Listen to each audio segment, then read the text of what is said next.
Sir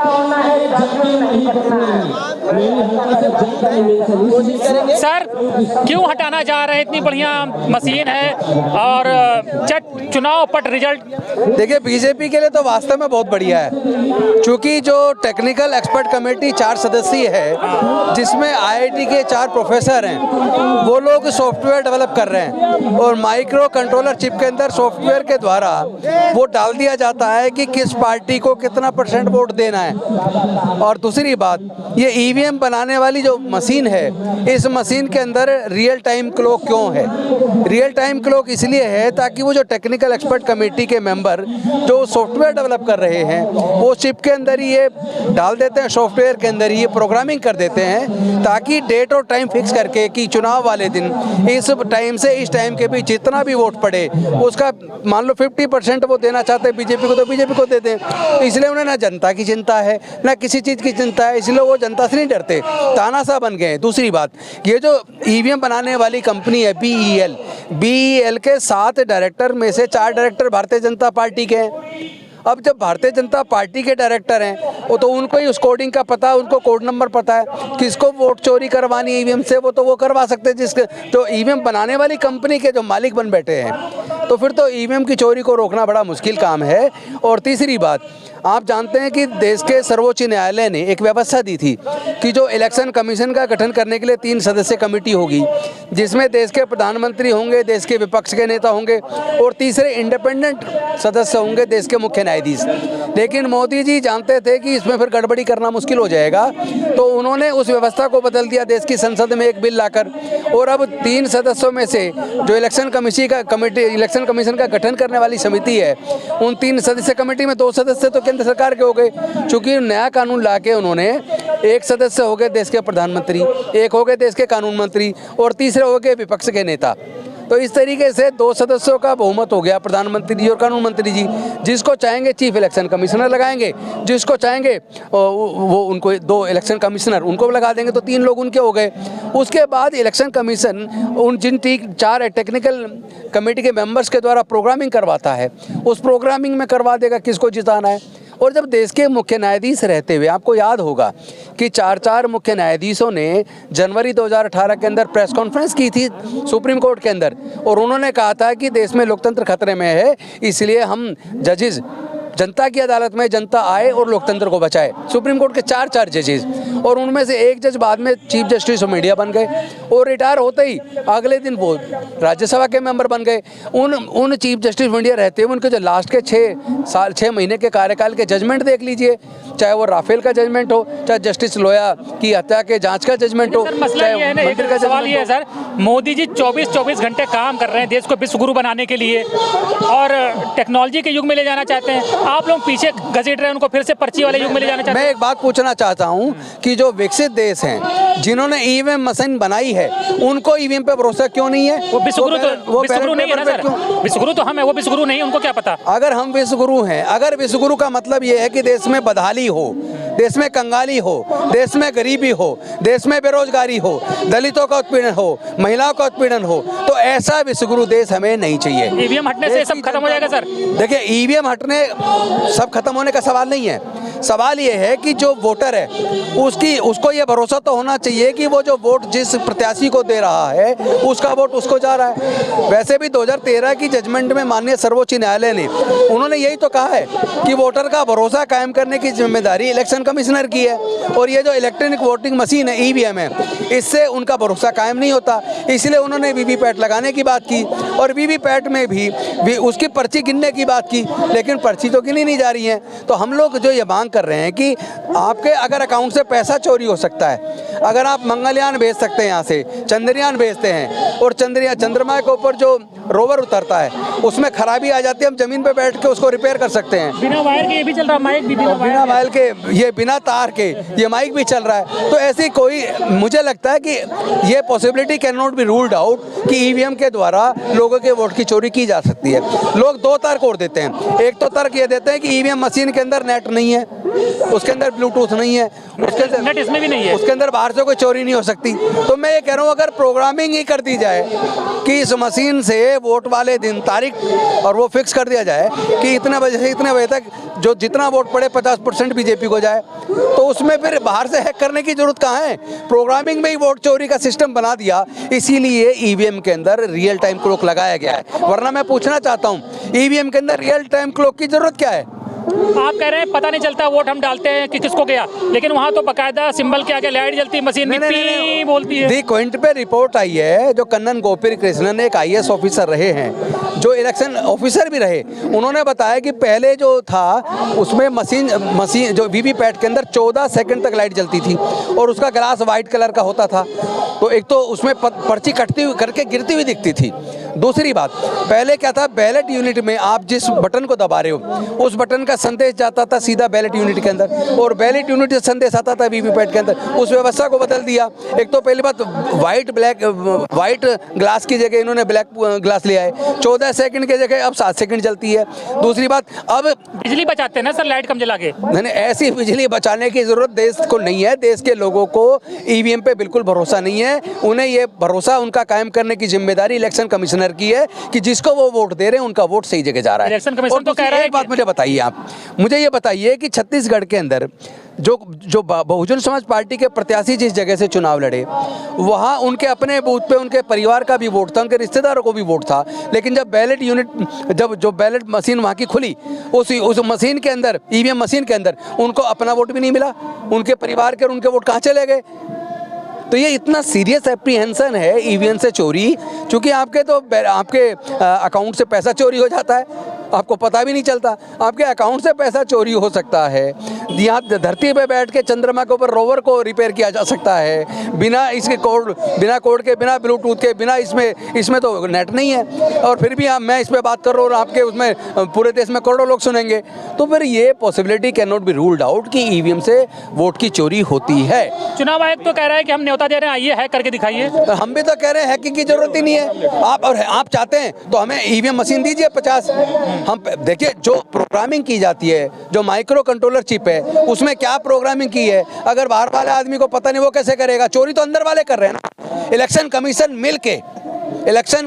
मिल के और voting EVM बनाने वाली मशीन की कंपनी से मिल के, और साथ में जो 4 लोग जो एक्सपर्ट कमेटी के मेंबर हैं, जो लोग प्रोग्रामिंग कर रहे हैं, उनके साथ मिलके अगर प्रोग्रामिंग करके आपकी वोट की चोरी कर रहा है तो बाहर से हैकिंग की तो जरूरत ही नहीं बची ना। सर इंपॉर्टेंट सवाल तो ये भी है कि अपोजिशन तेलंगाना, आंध्रा, हिमाचल, पंजाब कैसे जीत जाता है सर? देखिए, पहली बात तो है पूरे देश का चुनाव बीजेपी जीत जाएगी तो पूरे देश में वैसे ही फिर इतना बड़ा आंदोलन हो जाएगा, सबको पता लग जाएगा, चोर पकड़ा जाएगा। तो कहीं ना कहीं थोड़ा बहुत भरोसा बना रहे और फिर इनको ग्राउंड में मिल जाए कि वो कैसे जीत गए दिल्ली, वो कैसे जीत गए। आगे चलते रहे आपका प्रोग्राम है। तो सर अगर ऐसा मसला है तो कोर्ट जाइए, वहाँ सर सबूत पेश करिए, लड़ाई लड़िए, बैन करा दीजिए सर ईवीएम को। देखिए, अगर कोर्ट का चीफ जस्टिस रिटायरमेंट के बाद सीधा राज्यसभा की सीट पाने के लिए उनके 6 महीने के लास्ट के जजमेंट देख लीजिए। जस्टिस लोया की हत्या का उन्होंने जांच को इनकार कर दिया, राफेल घोटाला, विमान घोटाला, उसकी जांच को उन्होंने इनकार कर दिया, और बाबरी मस्जिद, राम मंदिर वाली जजमेंट को आप पढ़ लीजिए तो जजमेंट में कहीं जुडिशियस माइंड नजर नहीं आता।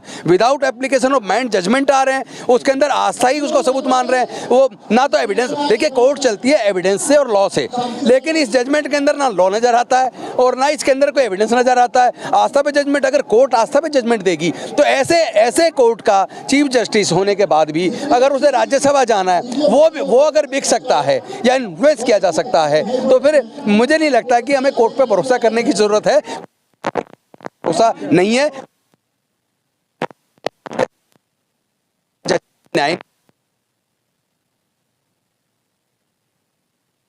चेयरमैन बन जाते हैं, नेशनल ह्यूमन राइट्स कमीशन के चेयरमैन बन जाते हैं, तो उन्हें कुर्सी रिटायरमेंट के बाद 65 की उम्र और 62 की उम्र के रिटायरमेंट के बाद भी उन्हें कुर्सी चाहिए। सर आयोग सरकार तो कह रही है कि बहुत डिले प्रोसेस हो जाएगा अगर फिर पुराने। डिले नहीं होगा, क्योंकि पहले भी जिस दिन आप अपना नॉमिनेशन फाइल करते हो और नॉमिनेशन विड्रॉ करने की डेट के बाद उसके बाद बैलेट पेपर छपते थे, तो अभी भी पॉसिबल है। और दूसरी बात, ऐसे कई देश हैं जिसमें कई महीनों तक चुनाव होता है, अलग अलग स्टेट वाइज चुनाव कर बाद में फाइनल चुनाव के रिजल्ट होते हैं। और जब देश की हम सरकार चुनने जा रहे हैं, आप ये 5 साल जिसको पूरे देश की बागडोर सौंप रहे हैं, क्या उसको चुनाव के लिए 1 महीना इंतजार नहीं कर सकते? उसमें दिक्कत क्या है? और दूसरी बात, ये ईवीएम वाला चुनाव ज्यादा खर्चीला है, वो सस्ता है और उसमें ईमानदारी है।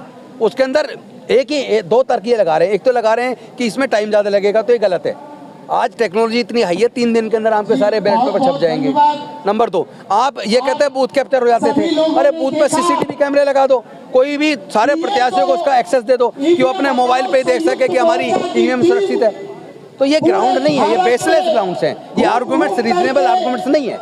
अमेरिका, जापान, यूरोप को ऐसा क्या दिखा कि उन्होंने इसको बैन कर दिया? इसलिए किया क्योंकि उन्होंने ईवीएम बनाई और उन्होंने बनाने वालों ने देख लिया है कि इसमें प्रोग्रामिंग करके चोरी हो सकती है। इसीलिए उन विकसित देशों को ईवीएम के ऊपर बिल्कुल भरोसा नहीं है और उन्होंने ईवीएम हटा के बैलेट पेपर ले आए। अरे हमारे देश से अच्छे तो बांग्लादेश के लोग हो गए कि वो आंदोलन करके बैलेट पेपर वापस ले आए। और हमारे देश के अंदर ये सरकार और ये इलेक्शन कमीशन ये इतना जिद्दी क्यों है कि वो ईवीएम से चुनाव कराएगा? ये समझ लीजिए, इलेक्शन कमीशन ऑफ इंडिया मालिक नहीं है। इलेक्शन कमीशन ऑफ इंडिया को संविधान के द्वारा जिम्मेदारी दी गई है फ्री, फेयर और ट्रांसपेरेंट इलेक्शन कराने की।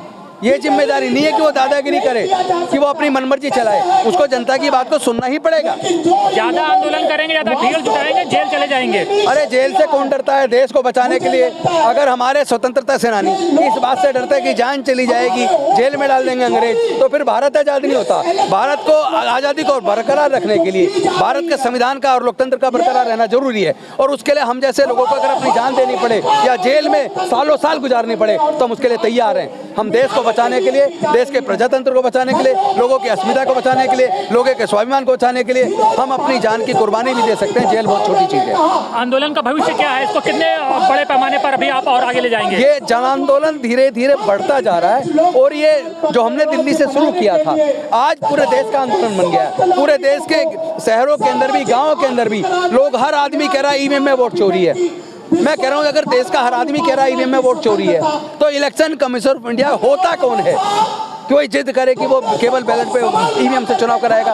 उसे बैलेट पेपर से चुनाव कराने में दिक्कत क्या है? ये जवाब इलेक्शन कमीशन को देना होगा।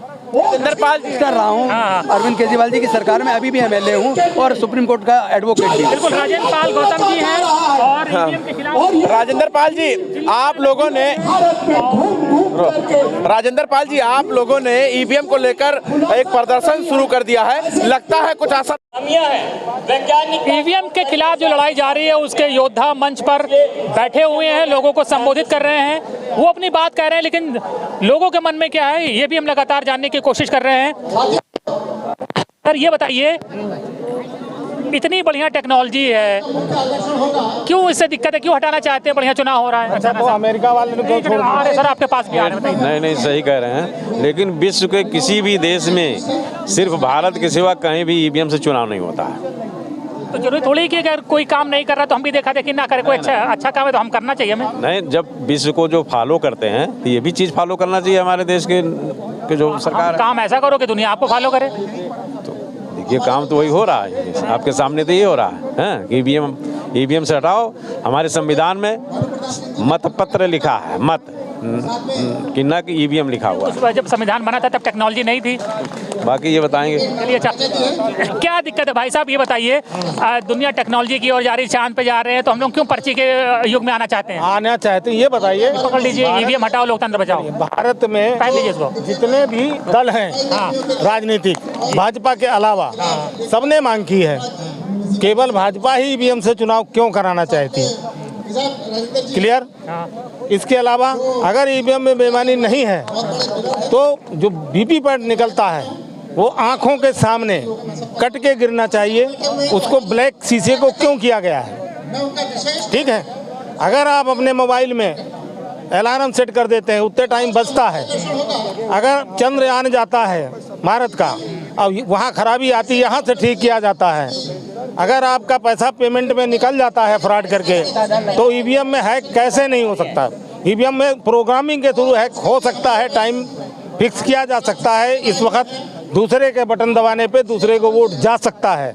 ट्रांसपेरेंटी में, भारत के लोकतंत्र में। जैसे आप कह रहे हैं कि ईवीएम हैकेबल है, हैकेबल नहीं कह रहा हूँ, हाँ। प्रोग्राम चल ठीक है, मतलब टेम्पर्ड की जा सकती है, आपका मानना है? टेम्पर्ड की जा सकती है पहले ऐसी से। एक बड़ी आबादी है जो कहती है कि ये पॉसिबल नहीं है, तो किसका माने? कौन सी बड़ी आदमी कहती है? सारे विपक्षी दल कह रहे हैं कि हटाओ।